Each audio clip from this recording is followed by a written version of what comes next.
Blessed love and peace. This is a public service announcement for black brethren. Honest black folk, hardworking black folk, faithful, devoted, religious, and spiritual black folk, ordinary black folk, blessed of the earth. Please understand, recognize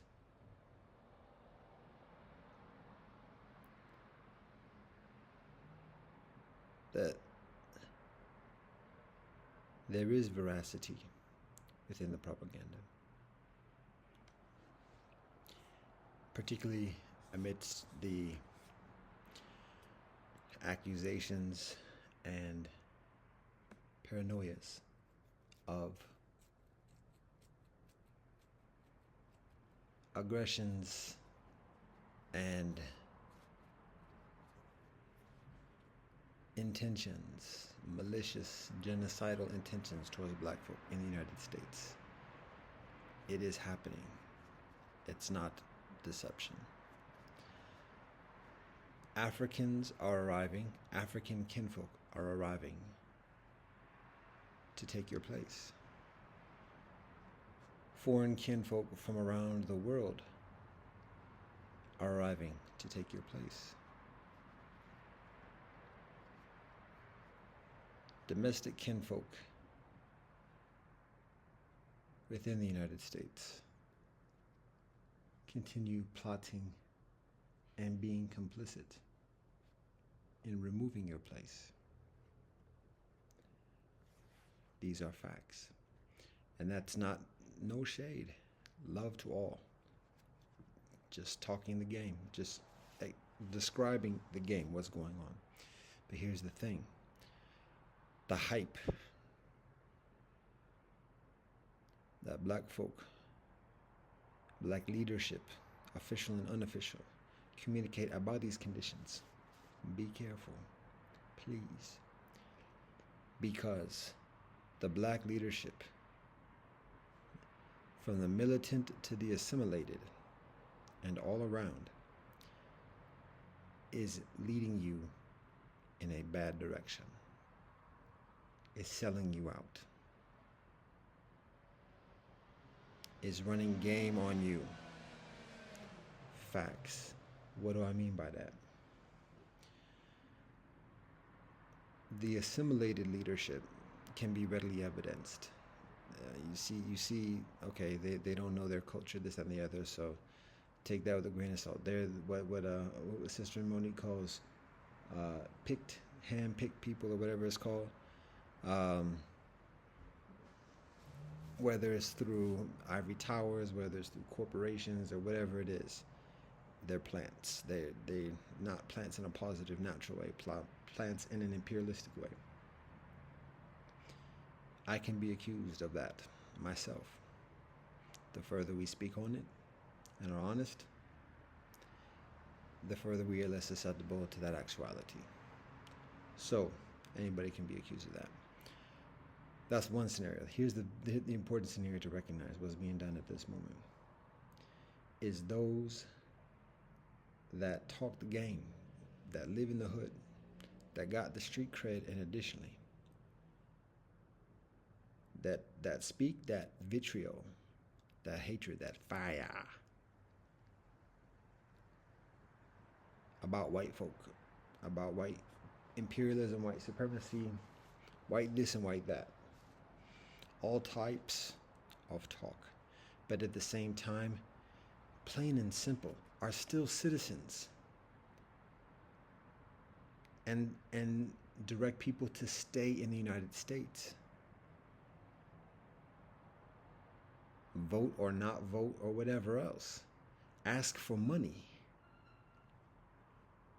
All of that is exactly what the hype is supposed to be admonishing and separating itself from. And that's why we say leading kinfolk in a bad direction, because the actual, it's game. It's game. It's all game. and it's selling kinfolk out. It's setting people up for losses. Some for gradual losses, bleeding and bleeding and bleeding, and some for quick and final losses. But just run the math. Cats who are talking this game about liberation additionally, but still holding on to citizenship. That's the plantation. Just simple logic. They're calling for money. That's how Marcus Garvey got caught up, because in collecting money, one is submitting oneself to the authority that's printing that money. Facts. The true African liberationists are in Africa. Done bounce. And if they're in the United States, they're just visiting for the moment and recruiting others and doing diplomacy, but their home base is in Africa. That's truth, and that's the true liberation in an African sense. And anybody who's saying game otherwise on an African foundation and mindset is running game. It's predatory. It's not just scamming. It's not just betrayal. The stakes are high. De la soul, beyond the soul. The earthly expressions thereof.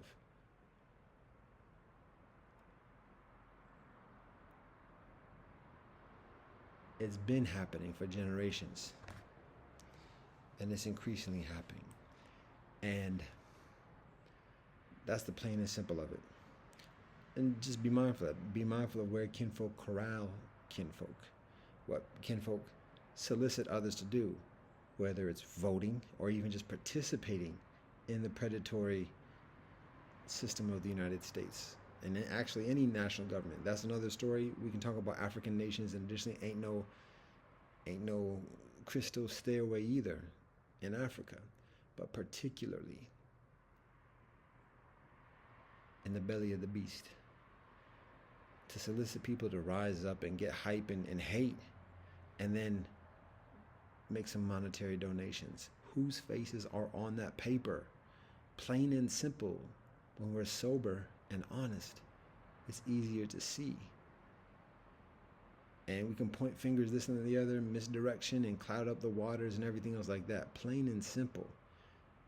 The black supremacists, black nationalists, the black brethren and sistren who are promoting black identity and perhaps even African identity, and particularly who are hating on any identity. That's one thing, and that's another thing in and of themselves. But then at the same time, for themselves, their own very selves, to be rooted and stationed on the plantation with U.S. citizenship, with a bank account. That's not even hypocrisy.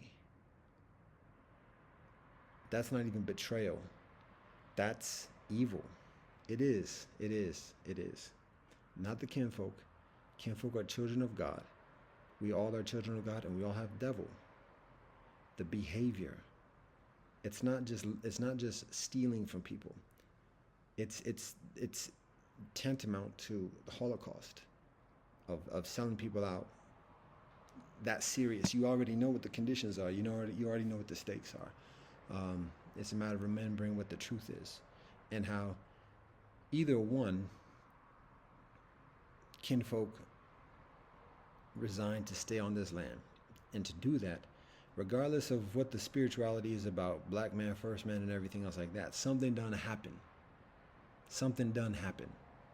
You gotta explain that to yourselves. Something done happen, and whatever that something is, it has yet to be corrected, and it has nothing to do with anybody else but oneself. That's truth. Get off the hype, get off the game, get off the gaslight, get off the bullshit. Regardless of what your ideology is, you got to reconcile with the facts and the truth. White people are not the most powerful. Any color people is not the most powerful.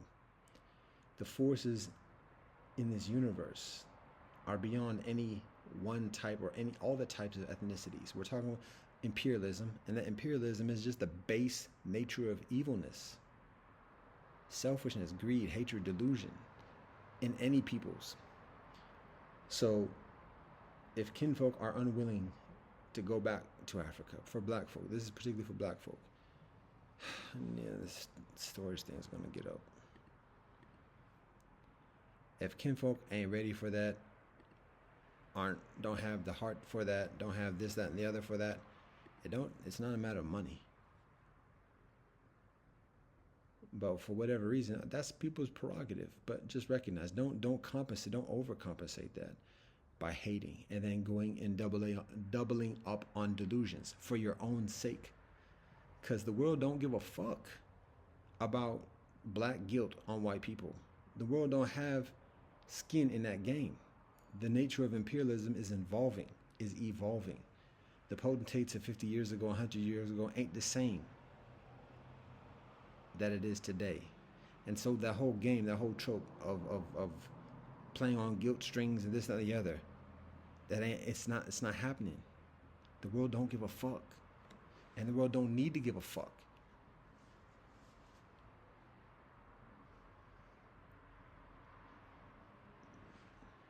It's the open seas.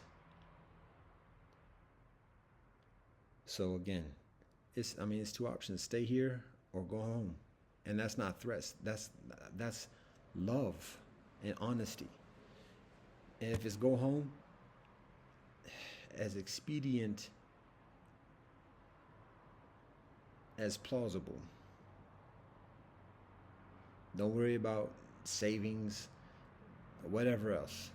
Don't even worry it's beneficial to plan ahead and make arrangements, this, that, and the other. There's a window and it's closing. And it's unnecessary to have everything lined up. It's easier, but recognize what the stakes are. And it might require staying in a public accommodation for a few months to a year and further. It might require sleeping on somebody's couch, a family staying in somebody's room for a while. But in that situation, there's greater safety, there's greater support, there's greater stability, there's greater honesty. Feel the soil, feel the soleil, feel the people, feel the language, feel the places, feel home, and find the answers day by day. It don't need 2-year reservations and first class accommodations and all paperwork and businesses and deeds and titles and everything else established before. That's the hype, that's the bourgeoisie, that's the system, that's the plantation talk. When kinfolk have those means, that's all fine and well. It's not a necessity. Don't even need paperwork. If you have a passport, okay.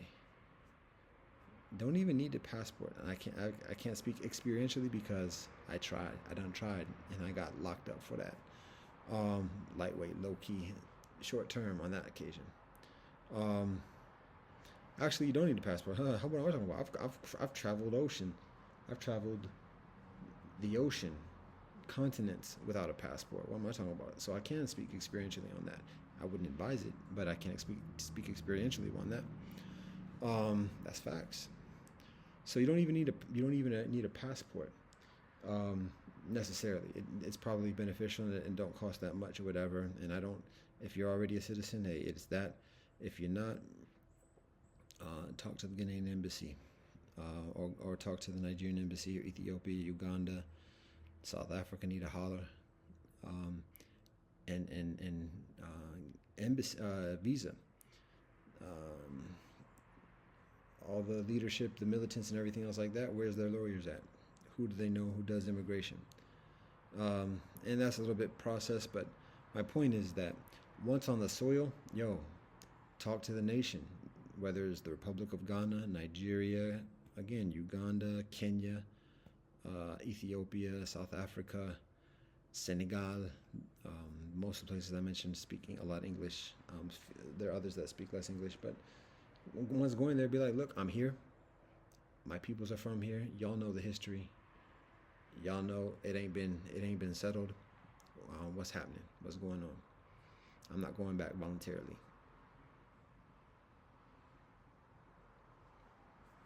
There it is. And for an African nation to forcefully deport Africans back to this land, it's already happened to me on a different homeland, but particularly for Africans,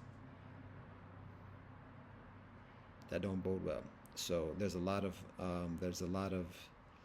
support for Africans being on the land and finding the support that they need. Not making a big stink about it, but just be like, look, this is where it is.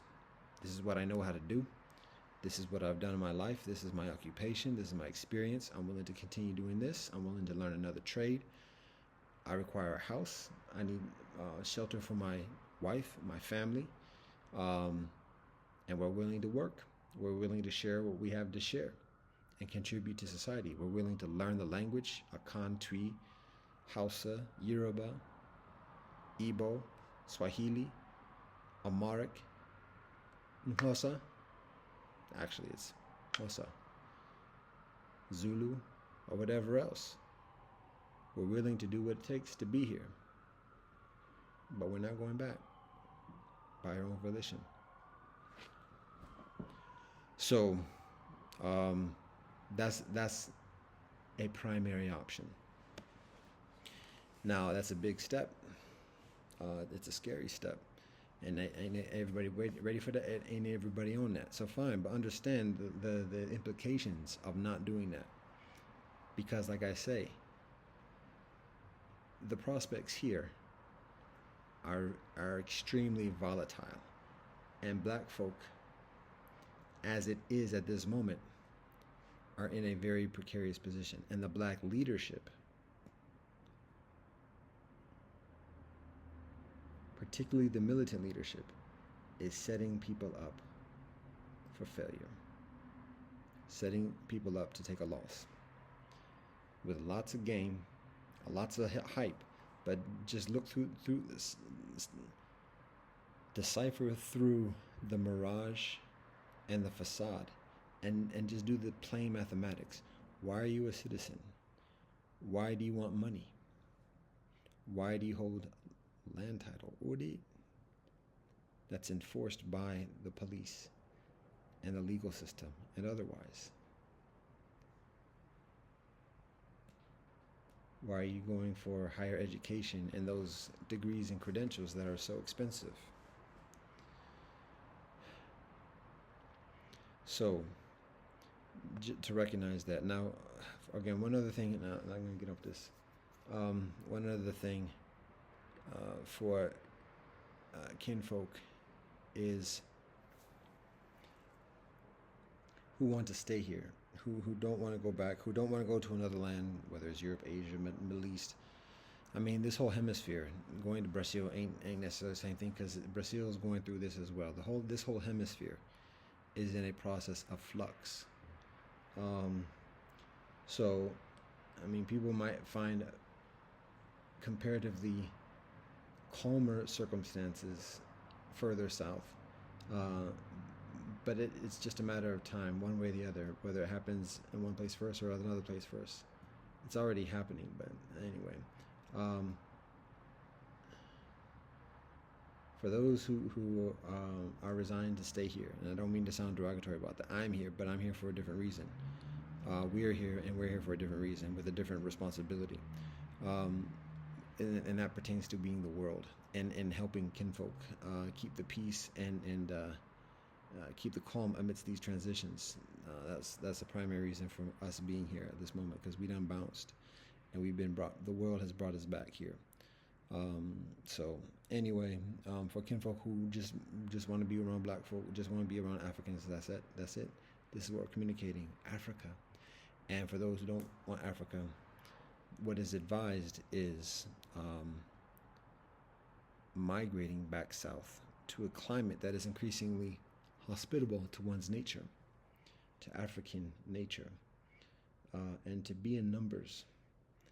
Again, it's nice to have arrangements, houses, apartments, flats, and everything else nicely arranged and everything else like that.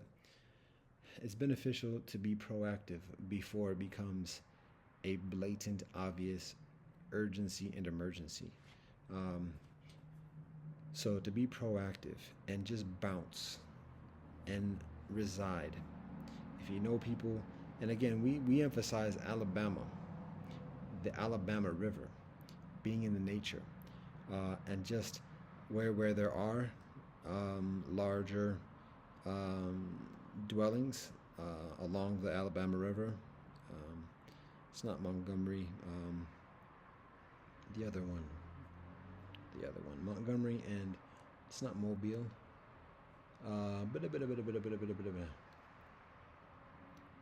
Birmingham. Okay, it is Montgomery. So, but the bigger cities along the river, the outlying areas, Tuskegee, which is nearby, these places where there's already a population of Africans, because we know in the South, once you get out the city, it's trouble. Regardless of what the intentions are, we recognize that. So, again, numbers is helpful, and like set up camp, set up shop. It's going to require diplomacy. It's going to require people who have that knowledge and skill set to be diplomatic with local, state, and federal officials. But in the numbers, there's safety. Be intentional, be peaceful, be productive, orderly, knowing how a camp runs, how to deal with excrement and refuse, how to provide for food and settle disputes and ensure the safety of women and children, elderly and vulnerable particularly, and be responsible, be sovereigns.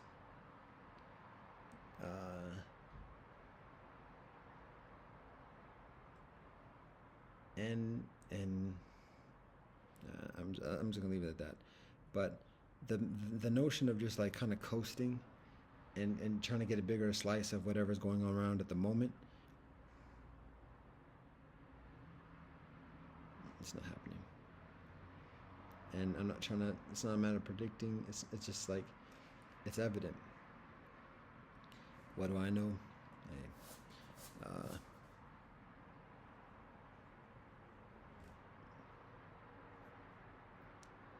as much and as little as anybody else. So that is what is advised. But again, anybody saying otherwise, to just go along with what's going on and just getting a bigger slice, advocating for a bigger slice of status quo, competing with other communities that are trying to get a bigger slice, fighting for policies and otherwise, that's not it. And that's what leads people into the divide and conquer, and again, it's setting people up for losses. It's just like the nations fighting against each other and going to war against each other and sending their lesser valued to experience the casualties, and they don't care, and then they settle, and then somebody transfers some land to somebody else, and then 2 generations later happens again. So black leadership in the U.S. that's staying on the plantation and advocating for aggressions and whatever else, hostilities and dissatisfaction, but still holding on to the same things that are being fought against. It's the same kind of hypocrisy and duplicity, and again, it's evilness. So everyone is a child of God. No one is higher than another. We are all wrestling with the demons.